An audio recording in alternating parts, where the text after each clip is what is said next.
Salut à tous et bienvenue dans Top. Aujourd'hui, nous allons aborder les films de prison qui sont, je peux vous le dire, très nombreux. Alors, le genre a été initié en 1917 par Charlie Chaplin avec le film Charlot s'évade, et de 1930 à nos jours, il a été vraiment très exploité sous différentes formes. Tantôt, la prison fait uniquement office de lieu pour y développer une histoire qui s'y déroule, puis parfois elle agit vraiment comme un personnage à part entière. Et d'autres fois, elle est uniquement là pour montrer la réalité qui se passe de l'univers carcéral, pour s'ancrer dans la réalité. Alors, on trouve vraiment presque tous les genres au travers des films de prison.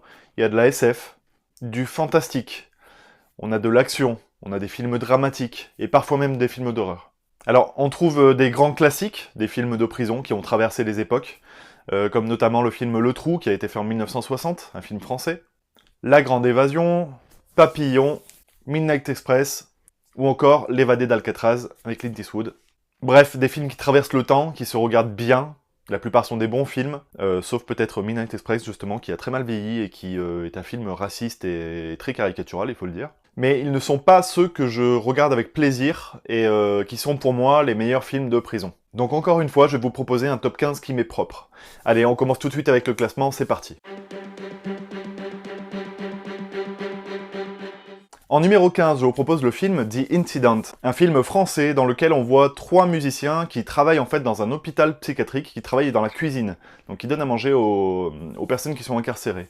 Et un soir de tempête, en fait, le système de sécurité dans l'hôpital est complètement défaillant, tout se retrouve plongé dans le noir. Ben voilà, ça va être forcément, vous vous en doutez, propice à de belles situations. C'est un film qui bénéficie vraiment d'une ambiance très glauque. Les cadrages sont soignés. Malheureusement, il y a quelques baisses de tension lors de moments inutiles. Mais franchement, c'est un petit film plutôt vraiment sympa. Par contre, voilà, ce qui gâche vraiment le film, c'est la fin.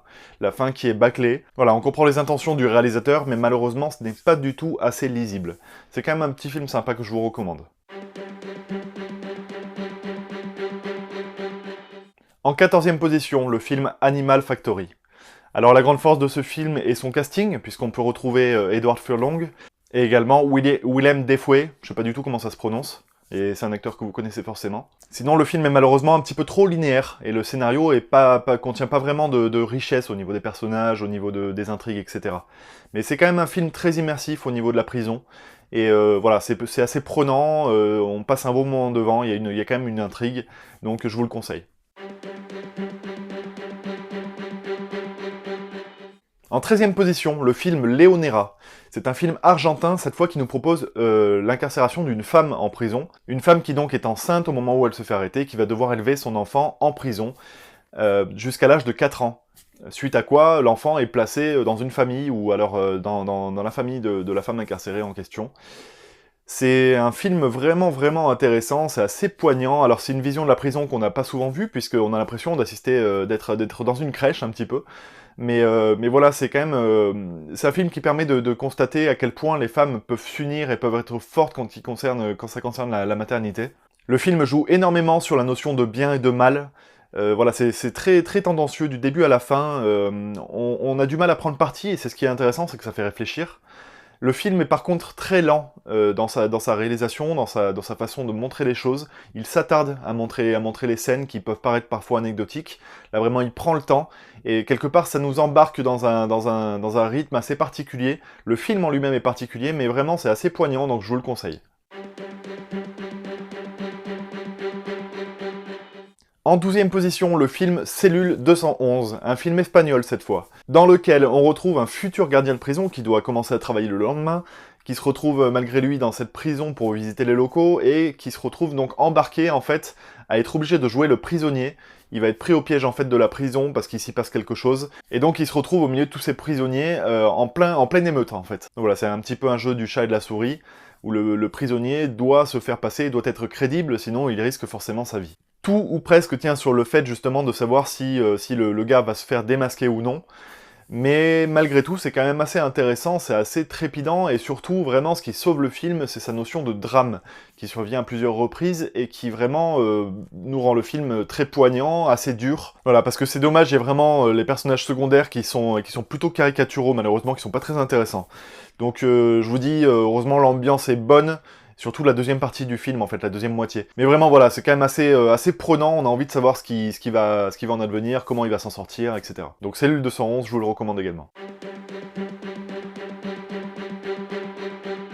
En 11e position, le film Sleepers, qui est un film qui est connu par pas mal de monde, c'est un classique, on va dire, dans lequel des enfants commettent un accident mortel. Donc ils se retrouvent dans une prison pour adolescents, forcément. Alors c'est un petit peu particulier de le mettre dans ce classement pour moi, parce qu'il y a uniquement 30 minutes de prison sur plus de 2 heures de film, mais vraiment voilà, cette partie de prison et le fondement même du film, c'est la base, c'est ce qui est source de destruction des personnages. Forcément, on y retrouve les dérives de la prison, et le film nous montre à quel point, quand devient victime, on reste une victime à vie. Et cette prise de parti-là qui est vraiment exploitée, et c'est franchement intéressant, c'est surtout très prenant. Et encore une fois, il y a un casting vraiment impressionnant dans ce film-là. On retrouve notamment Brad Pitt, Dustin Hoffman, Robert De Niro, Kevin Bacon, et puis il y en a encore d'autres, quoi. C'est vraiment un casting de fou pour ce film, que je vous recommande. En 10e position, le film R, qui nous vient cette fois du Danemark, qui est vraiment une multitude de nationalités pour ce genre de film. Donc le film R est un film très noir, c'est vraiment un film violent qui nous présente une descente aux enfers. Là, voilà, la prison intervient comme un personnage à part entière, pour le coup. Le film nous montre en fait à quel point on se déshumanise quand on rentre en prison, à quel point l'individu ne compte plus. Et vous le comprendrez quand vous verrez ce film-là. C'est assez particulier parce qu'au final, il n'y a pas beaucoup de développement des personnages. Il n'y a pas vraiment d'intrigue en elle-même, mais voilà, c'est vraiment ancré dans la réalité, c'est très sombre. Et ben, je vous invite, si vous aimez ce genre de film, à le visionner. En 9e position, le film Hunger, avec Michael Fassbender, qui, comme à son habitude, est excellent. On y suit cette fois un prisonnier qui fait la grève de la faim. Le film a un rythme vraiment posé, qui prend le temps d'installer la dureté psychologique. A noter que c'est le premier film de Steve McQueen, qui a réalisé notamment 12 Years a Slave, et également Shame. Bref, c'est un réalisateur à suivre, qui a sorti une nouvelle fois un super film, c'était son premier film, mais il est vraiment bon, je vous le conseille. En 8e position, le film Un prophète, film français, dans lequel on suit l'entrée en prison donc d'un jeune qui ne sait ni lire ni écrire, et qui va devoir s'instruire et s'éduquer en prison pour survivre à cet univers carcéral très dur. Voilà, c'est un film vraiment qui s'ancre dans la réalité, qui est vraiment bien fait, il faut prendre le temps de le regarder, ce film, il faut vraiment pas le regarder à la légère, il faut s'en imprégner. C'est un film qui tombe vraiment pas dans le cliché, qui a été réalisé par Jacques Audiard, qui a fait notamment Deux rouillés d'os ou Sur mes lèvres, qui sont encore une fois d'excellents films. Donc vraiment, voilà, c'est un super film sur l'univers carcéral. En 7e position, le film Bronson, de Nicolas Winding Refn. Je sais pas si c'est encore utile de le préciser, mais c'est le mec qui a fait notamment Drive, et je vous conseille de regarder sa filmographie pour tous ces autres films qui sont aussi très intéressants. Qui nous présente un personnage complètement déjanté, je dirais même complètement fou. Là pour le coup, on assiste vraiment plus à une performance d'acteur. On s'attarde uniquement plus au personnage qu'à l'univers carcéral. Mais voilà, ce mec en prison là qui est ultra violent, qui est complètement déjanté, c'est vraiment un gros plaisir à suivre. Le film est fun, c'est rythmé, et franchement la performance de Tom Hardy est vraiment impressionnante, comme à son habitude, ce mec a vraiment beaucoup de talent. En 6e position, le film American History X. C'est un film que je peux pas mettre plus haut dans le classement, parce qu'encore une fois, il y a que 30 minutes de prison dans un film qui en fait plus de 2 heures. Encore une fois, la prison est un élément central du film, puisque c'est en prison que le personnage va prendre conscience de la réalité des choses, de sa réalité, de sa violence. Donc voilà, Edward Norton est époustouflant, le film est vraiment très bon, je peux pas le mettre plus haut pour ces raisons-là.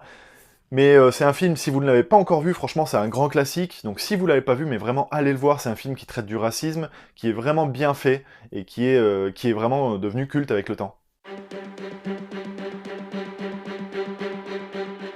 En numéro 5, Les Poings contre les murs, de David Mackenzie, à qui on doit cette année par exemple le film Comancheria.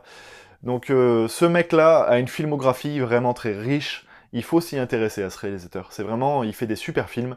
Là, on va suivre le parcours d'un jeune qui se retrouve en prison, dans une prison dans laquelle il va retrouver son père, puisque son père, un père qu'il a très peu connu, puisque son père est en prison depuis de nombreuses années.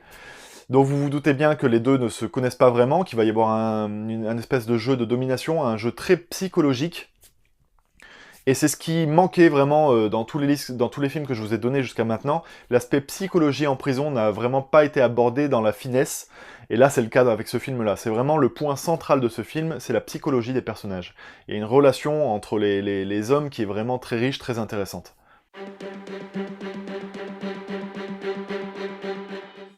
En quatrième position, le film Les Évadés avec Tim Robbins et Morgan Freeman. C'est un film, un très beau film, un film plutôt poétique, malheureusement un poil caricatural, qui nous présente voilà, des personnages, on a l'impression que c'est vraiment les gentils qui sont en prison et les méchants à l'extérieur. Alors on peut estimer que c'est vrai, mais on peut le montrer avec un peu plus de sincérité, un peu plus de finesse. D'ailleurs c'est pas vrai, hein, les méchants sont pas à l'extérieur et les gentils à l'intérieur, hein, voilà, pour le coup, c'est vraiment caricatural, c'est vraiment dommage. Mais le film a pour vocation de nous procurer des frissons, et je peux vous assurer qu'il y parvient. C'est vraiment prenant du début à la fin, c'est une belle histoire, c'est bien raconté. Donc, super film, Les Évadés. En troisième position, le film L'Expérience, un film allemand que je vous conseille de voir en VO, si vous en avez la possibilité, en tout cas VO sous-titré en français. Voilà, dans lequel, donc c'est une expérience qui est menée, il y a 20 volontaires qui vont être incarcérés en prison, et donc certains, il y en a 8 je crois qui jouent les gardiens, et 12 qui jouent donc les prisonniers, et voilà, l'expérience va forcément dégénérer et plutôt dévoiler un petit peu la nature humaine, avec ce que ça comporte, c'est-à-dire certains qui se prennent un petit peu plus au sérieux que d'autres, et les dérives que l'humain peut commettre quand on lui donne soit le pouvoir, soit quand on le soumet à une certaine domination. Donc voilà, c'est vraiment un film très très riche. Il y a eu 2 autres films qui ont été faits dans le même style, à savoir The Experiment, justement, qui est le remake de l'expérience, avec Adrien Brody, qui vraiment est vraiment en dessous de l'original. Et le troisième, c'est The Stanford Prison Experiment. C'est vraiment, encore une fois, le même sujet qui est abordé. Là, ce film insiste plus, de Stanford, là, insiste beaucoup plus sur la violence psychologique, sur des scènes qui sont assez gênantes et assez comment dire, qui nous renferme un petit peu, qui nous oblige à voir des choses qu'on n'a pas envie de voir. C'est ce qui me manque un tout petit peu dans le film L'Expérience, le film allemand. Mais vraiment, le film dont je vous parle, L'Expérience, est vraiment plus riche que ces 2 autres films. Dans tout ce qu'il aborde, il va plus loin. C'est mieux fait. C'est fait avec beaucoup plus de conviction. Et surtout, le film est beaucoup plus intelligent. Il y a une réelle diversité des émotions qu'on retrouve pas dans les 2 autres films. Le film est vraiment rythmé du début à la fin. Et il y a également beaucoup de tension. Donc si vous n'avez pas vu L'Expérience, je vous conseille vraiment de le mater avant de voir les 2 autres, parce que comme les films se ressemblent, ça gâchera un peu la surprise. Donc je vous le conseille énormément. En deuxième position, le film La Ligne Verte, du même réalisateur que Les Évadés, Frank Darabont. C'est un film génial, avec notamment Tom Hanks et Michael Clarke Duncan. Vraiment, c'est un film qui prend aux tripes, qui contient énormément d'émotions.